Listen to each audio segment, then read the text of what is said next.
I'm gonna put you right here and you watch me make some coffee.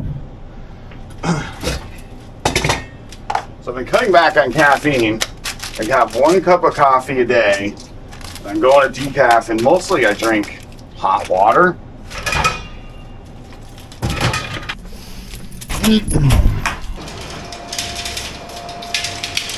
So I'm gonna sign off and say, having a wonderful day, and I hope you don't work as hard as I do.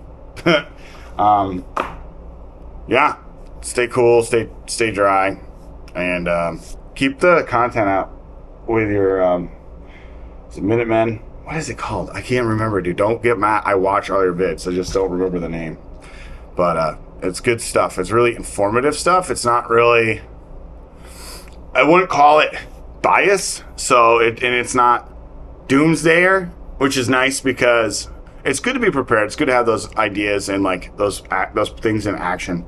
I was talking to my buddy Henry about this because he's a doomsdayer. He thinks that like once things hit the fan, that like his family and friends that he grew up, they all care for each other and all have farms. They're all going to turn on each other and start shooting each other. I'm like, dude, like we're so blessed. We live in a community that like is very small and we know our neighbors by first name basis. And we also do work for our neighbors. Like, you know, I'll mow my neighbor's lawn if I see it needs lawn or needs to be mowed, or I'll dig them out and they'll dig me out. And like, you know, that's just what neighbors do. So like, and we all grow a little bit. And, you know, I think I'm not concerned about like where I have a plan. I have, you know, firearms, stuff like that. You know, I am a vegetarian now, but that doesn't mean I would discontinue that to provide for my family. Obviously, you know, that's the divine path. Like that's what needs to happen. So, you know, when you need to do it, that's the difference for me. So like, I don't know how to clean squirrels and stuff like that. So like I can feed my family and feed myself. So it's really cool stuff to think about, because like, I think a lot of people just get so complacent. I think you're right. People just get so complacent that they forget that this whole material construct that we've created in our image is not a divine image, and it's liable to fall on itself because it's not a part of that core raw idea. So yeah, just good stuff to think about. I mean, like I said, I prep. I keep about a month's worth of food on hand, dry stock, like rice and beans and you know, I think I got canned corn, canned beans, rice, pasta, which I don't like to keep because it doesn't actually hold too long. It doesn't have like a lot of good long-term storage. It does go bad, but you know, I've got like huge bags of flour, and yeah, it's like thinking about the rice is what we live on. We'll live on rice when it happens, because we've got like 100 pounds of rice on hand, which is more than enough to feed my family for a month. So you know, and we've got water source is really good. Like our town water is all gravity feed. It's spring fed into a reservoir on top of the mountain, so it's all gravity fed. So we'll always have water. Power goes out, we always have water. Wood heat. Yeah, we have electric stove, but like we have a wood stove, so if we need to cook, we can just fire up the wood stove. I've done it before and heated water that way.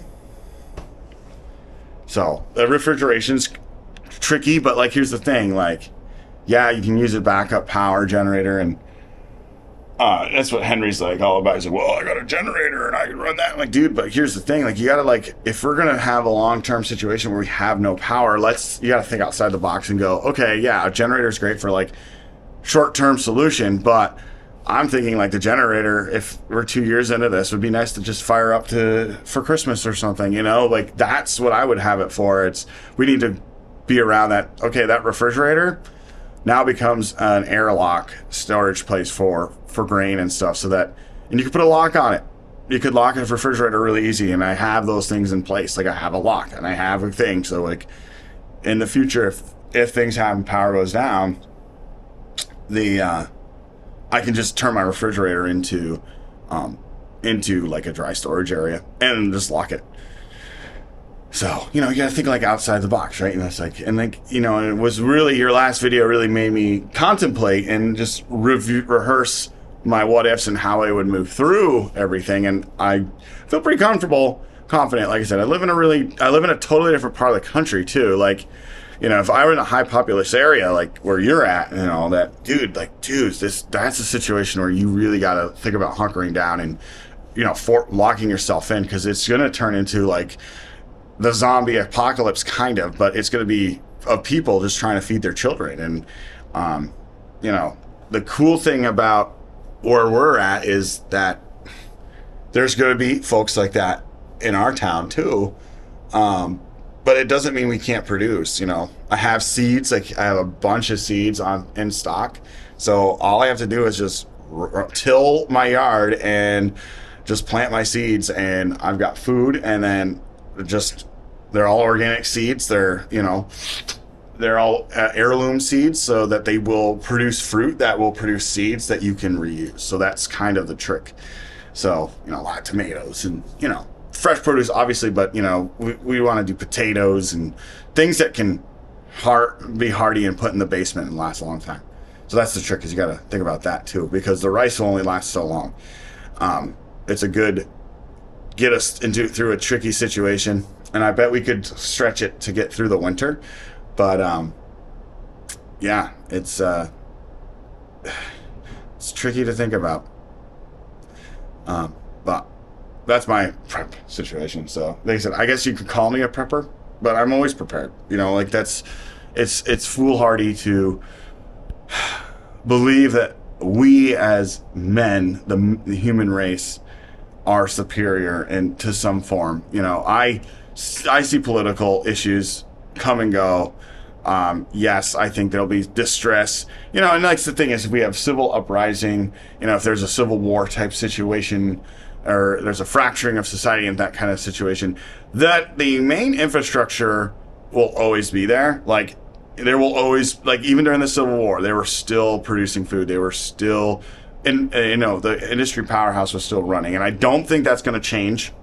Because corporate America will obviously will survive this, and the only way they survive this is by making money, and making money is basically, money is the fruition of your labor, right? Like, that's how the economy works. Technically, money is what you do.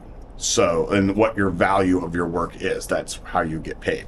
Because, you know, people are like, oh, cash is just cash. It's like, no, it's a representation of your value in society. People forget that too. So, my thing is, dude, I'm the prepper because I'm the weirdo here. You know, out of the two of us, I'm the weirdo. I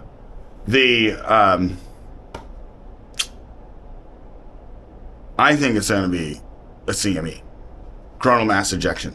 I think the power grid's going to get knocked out. I think that's what's going to happen.